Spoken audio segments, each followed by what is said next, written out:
My next patron question is from Andrew, who wants me to compare two historical epics extended cuts. In the early 2000s, following the release of Peter Jackson's Lord of the Rings, Hollywood became interested in reviving interest in grand-scale historical epics. Two of these films were Wolfgang Petersen's Troy and Ridley Scott's Kingdom of Heaven. When both films hit theaters, they were both met with mixed reviews from critics and audiences. Down the line, each film would receive extended director's cuts. Which do you think had the better director's cut, Troy or Kingdom of Heaven? I watched both of their director's cuts recently, and I found them to succeed in their grand-scale goals and how they explore the destructive nature of war, although I also found them somewhat disappointing in other departments. Which do I prefer? I'm going to give the slight edge to the director's cut of Kingdom of Heaven. In depicting the Crusades, that film looks at the consequences of the war through the eyes of Orlando Bloom's blacksmith. I admit to not knowing too much about the Crusades, but the film does present the context of this conflict between the Christians and Muslims over control of Jerusalem. There are a lot of complexities involved, some which I'll admit went over my head, but I did like how it showed Bloom's uncertainties over which side to take. Neither side is shown as necessarily in the right, and Ridley Scott makes sure to emphasize all of the bloodshed. Although his Balian is the lead, there are actually large portions where Bloom disappears, and we focus on less interesting characters. The film does attempt a romance between Balian and Eva Green's Queen Sibylla, but I did not sense much chemistry between them. There were also long stretches, particularly in the middle, where I did not find myself all that engaged. And while I understand this is focused on the conflict between the Christians and Muslims, I found it strange that this movie, set in Jerusalem, had only one mention of the Jewish people. Regarding the director's cut, I was surprised to learn that the short reign of King Baldwin V was not in the theatrical cut.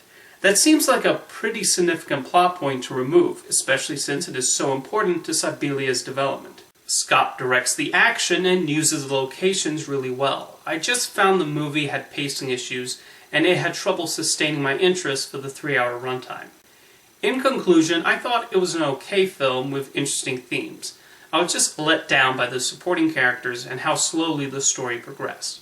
That was actually my first viewing of Kingdom of Heaven, whereas with Troy, I actually saw the film on its original release. From what I remember, I thought it took the Iliad and turned it into your standard action blockbuster. I don't know if it's because of the passage of time or watching this longer cut, but I found a bit more to appreciate on this viewing. Troy is actually quite ambitious for an expensive Hollywood summer blockbuster in certain areas. This is a movie that actually does not have heroes, at least not the kinds we root for. Neither the Trojans nor the Greeks come off particularly well. On the one hand, you have Paris of Troy starting this whole war by stashing away Helen, and then Hector helps escalate things further. Meanwhile, the Greeks are not much better with their war-hungry behavior, including Achilles. Helen actually starts to get less screen time as the movie goes on, which seems intentional.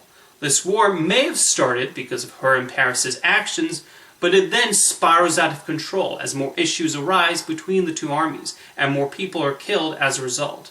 Wolfgang Petersen fills the action scenes with plenty of swordplay, and the fight choreography is well done. With that said, only a few of the participants are fleshed out. Even though Paris and Helen's love for one another is the inciting incident, Orlando Bloom and Diane Kruger did not come across as believably infatuated. Brad Pitt also felt miscast as Achilles, resulting in a performance that feels flat, although the dialogue he's required to say does not help matters. The strongest performances come from Eric Bana as Hector and Peter O'Toole as King Priam of Troy. It helps that they're given the most three-dimensional characters, with O'Toole helping to make Priam one of the few people we feel some sympathy towards. Troy's a film that's fighting to explore deeper themes about war, while also trying to show pretty actors with as few clothing as possible making big poses. Anyway, let me know in the comments whether you prefer Troy or Kingdom of Heaven, director's cut or theatrical, and thank you for your question, Andrew.